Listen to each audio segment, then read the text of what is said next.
Here we are taking the unit number 7, Mechanics of Solids and Fluids. In the syllabus, this is the elastic behavior, stress-strain relationship, Hooke's law, Young's modulus, bulk modulus, modulus of rigidity, pressure due to fluid column, Pascal's law and its applications, effect of gravity on fluid pressure, viscosity, Stokes' law, terminal velocity, streamline and the turbulent flow, critical velocity, Bernoulli's principle and applications, surface energy and surface tension, angle of contact, excess of pressure across curved surface, application of surface tension drops, bubbles and capillary rise, heat temperature, thermal expansion, specific heat capacity calorimetry, change of heat, latent heat, heat transfer, conduction, convection and radiation. By these three processes, heat transfer. Here we are discussing the basic concepts, important terms and formulae of unit number 7. Among that, the first one is about the crystalline solid. Crystalline solid is one in which regular arrangement or periodic arrangement of atoms and molecules are there. On the other hand, if you're talking about amorphous solid, it is a one which doesn't have a periodic arrangement of atoms within it. The next is about the property of a material by virtue of which it regains its original length after the deforming forces have been removed. It can be original length, it can be volume or the shape. And when the deforming forces have been removed, they will regain its original configuration, and this is known as elasticity. Next is about the stress. The restoring force per unit area of the deformed body is known as stress. If length of a body increases in the direction of the deforming force, then the restoring force per unit area is known as tensile stress. And if the length of the body decreases under the action of deforming force, then the restoring force per unit area is known as compressional stress. The next point is about the shearing stress. According to it, if the deforming forces act tangentially over the area, then the restoring force per unit area is known as tangential stress or the shearing stress. If a body is subjected to uniform and equal forces from all sides, then the stress developed in the body is called hydrostatic stress. Then next is the strain. It is the ratio of change in configuration to the original configuration. Strain is of three types. It is the longitudinal, volumetric and the shear strain. Then is the Hooke's law. Within the elastic limit, the stress is directly proportional to strain. Stress to strain ratio is a constant, and this constant is called modulus of elasticity or coefficient of elasticity. If we talk about the Young's modulus of elasticity, it is within the elastic limit. It is the ratio of the longitudinal stress to the longitudinal strain.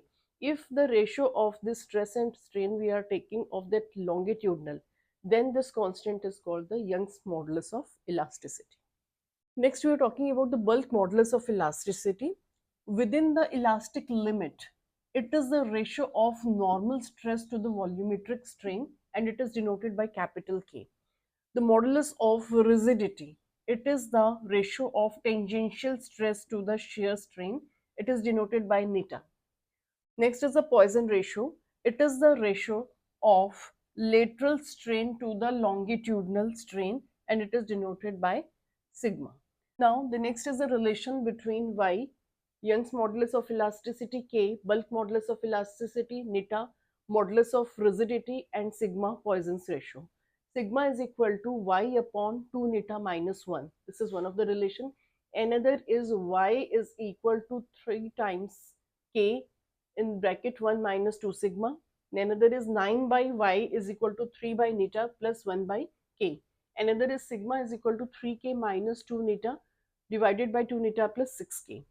Then there's the energy density. It is the energy stored per unit volume, and here it is given by half stress into strain. Next is about the couple required to give a unit angular twist to a solid cylinder of length L and radius R is given by C equal to pi neta r to the power 4 divided by 2L, where neta is the modulus of rigidity of the material of the cylinder.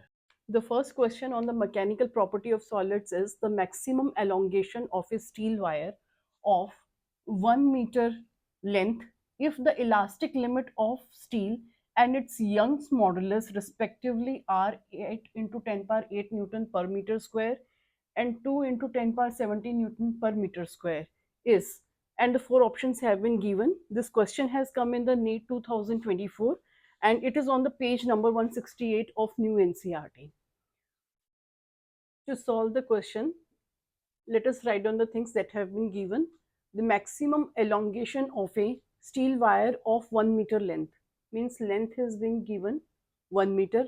Elastic limit is given 8 into 10 power 8 Newton per meter square, and the Young's modulus y is given to us 2 into 10 power 17 Newton per meter square.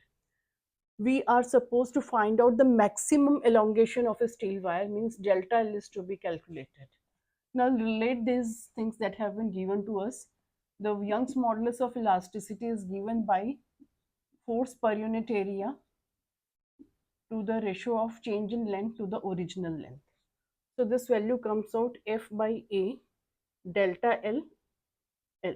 Now this F by A here is the elastic limit. Here E is F by A. So putting these values, we have Y is equal to E L by delta L. Delta L is to be calculated, can be taken the other side, E L by Y. Now the value of E is 8 into 10 power 8 and the value of length is 1 meter divided by 2 into 10 power 17. We'll solve. It was 4 into 10 power minus 3 meter. We have got this options in millimeter, so we'll change it in millimeter. This is 4 millimeter, and our calculation goes with the option A. So the answer for the first is option A, 4 millimeter. Second question, let a wire be suspended from the ceiling, that is a rigid support, and stretched by a weight W attached to its free end. The longitudinal stress at any point of cross-sectional area A of the wire is, and these four options have been given. This question has come in the NEET 2023. It is on the page number 168 of new NCRT. To solve this question, let us make this diagram. Say this is a rigid support and this is a wire attached to it, and at its free end the weight W is attached. So you can look at the figure. Now the question is that the longitudinal stress at any point of cross-sectional area, the cross-sectional area is being given to us A.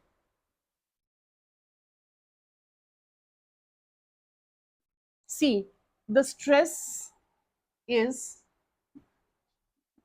force per unit area. Here, the force will be replaced by the weight that is acting in the downward direction. So, in place of force, we'll write down weight upon area, and this weight upon area is W upon A. So, this is the stress that will be at the point of the cross-sectional area A. So, if we look at the options, our result goes with the option A, and answer for the second is W upon A. Now is the question number 3. The stress strain curves are drawn for two different materials X and Y. It is observed that the ultimate strength point and the fracture point are close to each other for material X but far apart for material Y. We can say that material X and Y are likely to be respectively, and these four options have been mentioned. This question has come in the NEET Odisha 2019. It is on the page number 169 of the new NCRT. To solve this question, we have to go to the stress strain curve, and that is given by the Hooke's law. According to him, the stress strain curve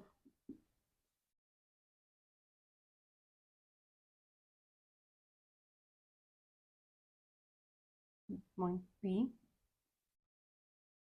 Q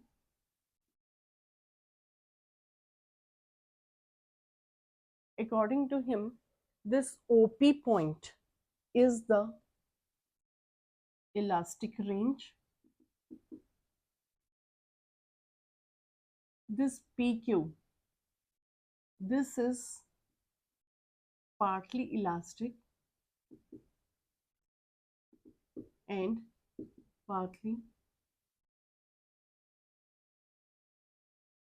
plastic. This QR is the plastic range and S is the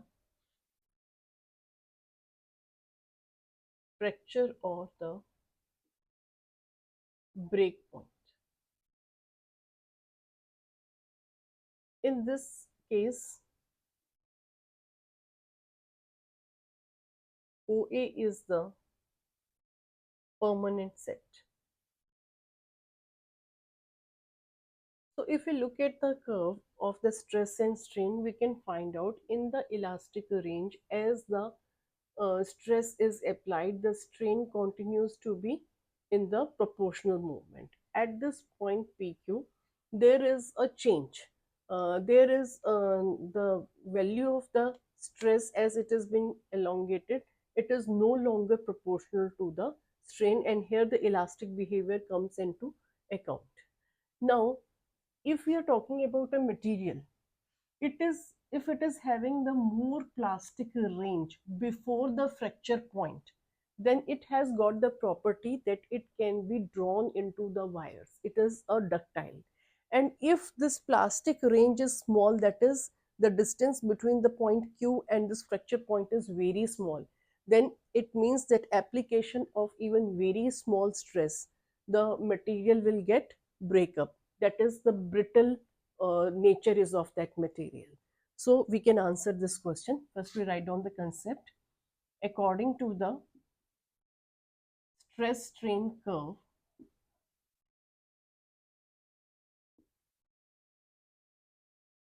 the more the distance for plastic range,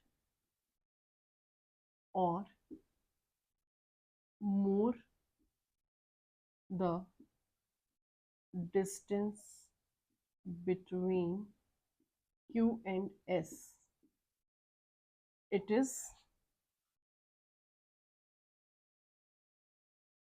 ductile. If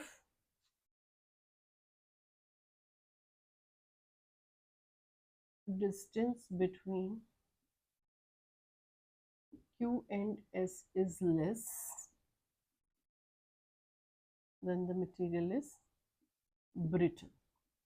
Now, if we look at the question, it has been mentioned, it is observed that the ultimate strength point and the fracture point are close to each other for material X. Close means distance is less and X material is brittle. And but far apart, there is a long distance between the material Y. It means Y is ductile. So we have concluded from the stress strain curve that X is brittle and Y is ductile, and according to that, the option B goes with the answer, and the answer for the option B for the third is that the X is brittle and the Y is ductile. Now is the question number 4. When an elastic material with Young's modulus Y is subjected to stretching stress S, The elastic energy stored per unit volume of the material is, and these four options have been given. This question has come in All India PMT 1989. To go to the formula for going to solve this question, we are talking about the elastic energy stored per unit volume of the material. The elastic energy stored, if you remember the formula that we have discussed before these questions, that is half stress into strain. Now here we are having the value of stress denoted by S, and another thing is about the elastic material is undergoing the strain and following the Young's modulus Y. So let us relate this Y and this S to get the elastic energy stored. Also, we know Young's modulus of elasticity Y is given by stress upon strain, and from here we have strain is equal to stress upon Y. Mark this as equation number 1, this as equation number 2, and put the value of strain from equation 2 to equation 1. From first and second equation we have energy stored per unit volume is equal to half stress is denoted by S, and again stress is denoted by S by Y. So the value comes out S square upon 2Y in terms of stress and Young's modulus Y. So if we look at the options, our answer goes with the option number C. It is the energy stored per unit volume is S square upon 2Y. So the answer for the fourth question is option C.